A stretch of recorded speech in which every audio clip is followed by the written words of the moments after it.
The following story takes place on one of the worst days of my life. My crazy ex-girlfriend and I had just broken up after having a screaming match in her car. She basically told me where I could shove it and left me in the rain in some parking lot of an abandoned office supply store. It was way too late in the night to call either of my parents to pick me up, and of course, my sister was in a different state. So I tried calling an Uber and walked out of the lot towards the street, swearing that heading to my misfortune, every single driver canceled on me one after the other. It got to the point I wanted to cry out loud and scream. I was a 15-minute walk from home. I figured to hell with it, I'd walk it. But shortly into my walk, an SUV pulled up to me. 3 guys were inside, and they seemed around 30. The guy in the back said, "Yo man, you need a ride?" I figured, why not? What did I have to lose at this point? It beat walking in the rain.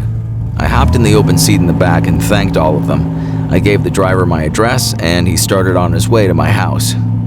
I tried making conversation by talking about how I just broke up with my ex, trying to make light of it, but they didn't respond in the way I was hoping. The guy in the front passenger seat turned to look at me. I looked back for a second, expecting him to laugh or say something, but he just looked at me with this blank, emotionless expression, his eyebrows slightly raised, mouth hanging open as if he were trying to intimidate me. I looked away out the window, though I could still sense him looking at me through my peripheral vision. The GPS said, "Turn right on the next road," but the driver turned left. "Yo, I think you went the wrong way," I said to the driver. The guy sitting right next to me said, Nah, chill, man." The lack of communication in this car was really adding to the building tension. I noticed we were entering quieter, if not dead, streets with few houses or buildings nearby. I was scared to say what I said next because I knew if they didn't acknowledge it or listen to me, then I was in a bad situation. I asked the driver to just drop me off on the side. I'd walk. And his response was just laughter. The guy in the front passenger seat joined him in laughing. The sound of the doors locking as the car was coming to a stop was the moment I knew I had to run. I flicked the freshly locked switch back up and pushed the door open. The guy sitting next to me started yelling, "Get him!" as I felt his hands try to grip my arm. I got out of the car though and ran into the adjacent patch of trees which sat next to the parkway. I bolted across the parkway, and yes, there were still cars speeding by at this hour. I almost risked my life passing that parkway just to escape those goons. I'm not sure if they were just trying to rob me, kidnap me, or what, but I felt like if they were trying to just rob me, they could have done that anywhere and driven off. They didn't. That's what scares me to think about. If you hit that like button, there's a good chance someone else's spine will get tingled by these stories. When I was 10, my uncle used to own a property in Kentucky, which was not too far of a drive from our home in Virginia. He was an avid hunter, so his place was in the middle of the woods, a perfect hunting area. He let my dad take us down when he wasn't using it, just as a nice little escape from the suburbs because we all loved the seclusion. I would love to go on hikes in the woods by myself because I've always been a nature freak. One time, while hiking late in the day, I thought I heard footsteps around me. They sounded like human footsteps, so I turned and started walking the other way. At the edge of the woods, however, I saw someone standing behind a tree. In the very shady light, it seemed he was trying to hide. I ran back in the direction of the property and went inside the house. I told my dad I was being watched in the woods. He told me to just stay on my uncle's property and not wander off. I didn't want to go back outside after that anyway. Though my dad and 2 little brothers went off to pick up a pie from a nearby pizza place, I stayed behind because I'd rather watch the movie that was playing on the TV. I'd been alone in that home many times, so I wasn't scared. Then I heard steps coming up the little wooden front porch and a knock at the door. I jumped up to let them in because I was starving, but I froze at the door thinking, how could they be back so quickly? "Dad?" I said through the door. Someone on the other side said, "It's not your dad, but we need some help." My heart dropped. I looked out the window to the porch. It was still just bright enough to see an unfamiliar man standing there. He noticed me at the window, looked at me, and smiled. I shut the curtains and yelled, "Dad, there's someone here at the front door." I was pretending as if my dad were still home. "We saw your dad leave just before. Just open the door, we just need some help." I ran to my uncle's master bedroom to hide. Then there was a tap at his window, and I saw a second man outside. He also yelled, "Open the door, please." I heard kicks at the front door of the home. It was a very flimsy old wooden door, and it gave in easily. I panicked and went to my uncle's closet where he kept his guns. I grabbed his shotgun, which he taught me how to use, and as the door to the bedroom opened, I aimed the gun at the tall man's torso. He raised his hands and nervously said, "Calm down." He backed away to the front door with his hands still raised and said, "We're gonna leave, okay?" The two men walked away into the woods, no car in sight. My dad soon returned to see the broken-in door, and I explained everything. He called the cops, who stayed with us while my dad did his best to fix up the door. My uncle installed cameras and a stronger door the next time he drove in there, and he sold the place a few years later.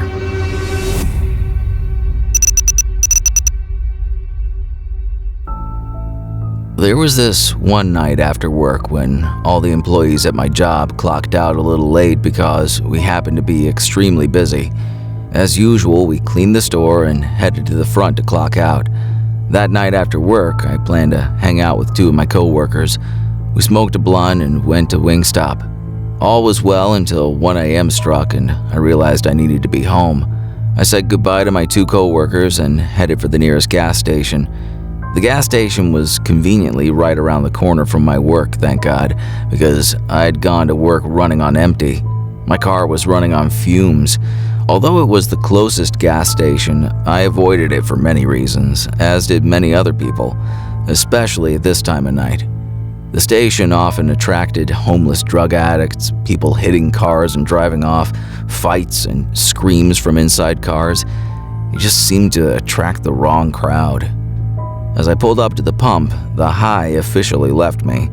I realized that I was about to pump gas at a corner gas station hidden by buildings at 1 o'clock in the morning. No cars or people were in sight. I got out and turned around to reach inside for my wallet. When I came up, I noticed a homeless man going through the trash with a very large white bag. It wasn't just a big hefty bag that promises to keep all your household trash intact. This bag was freakishly big, and I couldn't see through it. I was startled at first, as I hadn't even heard him walking. I inserted my card and looked over. His head was in the trash at this point, and I saw him digging for recyclables, I think. I continued trying to get the pump to accept my card. To be safe, I made sure to lock my car once more. This is where things got crazy. As the sound of my car locking went off, the man perked his head up, almost deer-like, and made direct eye contact with me. He looked to be at least 6'4", but was really skinny. He had injection marks all over his body, and his skin was peeling and rashy. He had a buzz cut. Despite him obviously being a drug addict, his face wasn't affected too badly yet. He looked at me and said, "A bag big enough to fit a dead body in." The words didn't seem real. I felt the color drain from my face. Just then, the man picked up an old metal kid's bike from the other side of the trash can. He began to slowly step closer, holding the bike like it was weightless. "I'm not gonna take you. We're not gonna take you. Don't look scared. Look pretty," he said. At this point, I was already inching my way closer to my car. I jumped for it and booked it out of there. That's when I realized there was another man hiding at the pump behind me. The other man was wearing a mask that covered both his mouth and nose. So much could have happened that night, and I'm glad it didn't go the other way. I'm pretty sure the man behind me was going to come up and either make me smell something to leave me unconscious or who knows what. Please be safe out there, and always be prepared for the unexpected.